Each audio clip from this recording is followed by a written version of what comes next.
পবা বনাঞ্চলত মুকলি বন ধ্বংস।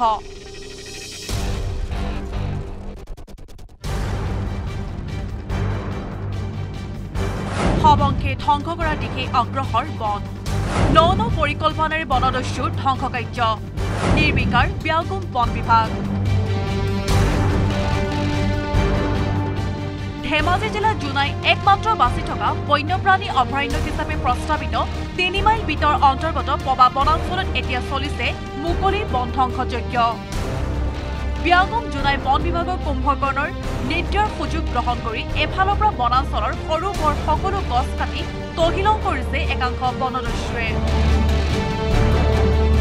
ইতিমধ্যে ৰাষ্ট্ৰীয় ঘাইপথ সম্প্ৰসাৰণৰ নামত প্ৰকাণ্ড গছ কাটি পেলোৱাৰ উদ্বিগ্নতাৰ মাৰ নাযাওঁতেই আনফালে বনাঞ্চলখনত মুকলিকৈ এইদৰে একাংশ চোৰাং কাঠ বেপাৰীয়ে এফালৰ পৰা গছ কাটি পেলোৱাত তীব্ৰ প্ৰতিক্ৰিয়া প্ৰকাশ কৰিছে একাংশ প্ৰকৃতিপ্ৰেমীয়ে।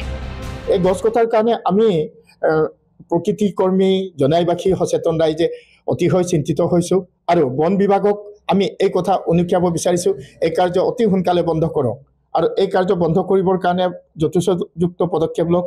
তাৰোপৰি যিসকল চোৰাং ব্যৱসায়ী এই কাৰ্যত লিপ্ত হৈছে তেওঁলোককো আমি সকীয়াই দিব বিচাৰিছোঁ, আপোনালোক এই কাৰ্যৰ পৰা বিৰত থাকক। পবা হৈছে ধেমাজি জিলাৰ জীৱন ৰেখাস্বৰূপ আৰু পবাৰ অনিষ্ট হ'ব পৰা যিকোনো কাম জনাইবাসীয়ে কেতিয়াও সহজে গ্ৰহণ নকৰে।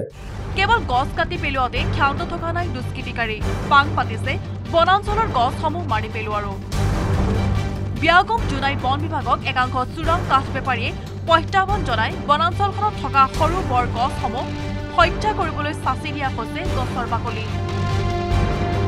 জোনাই বন বিভাগৰ নীৰৱ ভূমিকাক তীব্ৰ সমালোচনা প্ৰকৃতিপ্ৰেমী। আপোনালোক ইয়াত যথেষ্ট আপোনালোকৰ বন কৰ্মী আছে আৰু আপোনালোকৰ বন খণ্ডৰ কাষতেই এই ধ্বংস কাৰ্য চলি আছে, গতিকে আপোনালোকৰ নিশ্চয় বনাঞ্চলখনি সুৰক্ষা দিয়াত আপোনালোক যিদৰে গুৰুত্ব দিব লাগে সেইদৰে গুৰুত্ব দিয়া নাই। গতিকে আমি বন বিভাগ আৰু সমজিলা কৰ্তৃপক্ষক এই মাধ্যমেদি আমি জনাব বিচাৰিছোঁ যে আপোনালোক এই কথাটো গুৰুত্ব সহকাৰে গ্ৰহণ কৰক, অন্যথাই আমাৰ ধেমাজি জিলাৰ একমাত্ৰ অক্ষত অৱস্থাত থকা বনাঞ্চলখনি ইতিমধ্যে বেদখলকাৰীয়ে বহুত বনভূমি মাটি বেদখল কৰি পেলালে। Bureau report, news 18 Assam north east. আপুনি বিচৰা বাতৰি পাব কেৱল নিউজ 18 এপত। নিউজ 18 এপ ডাউনলোড কৰিবলৈ স্কেন কৰক এই QR কোড। গুগল প্লে ষ্টৰতো পাব এই নিউজ 18 এপ।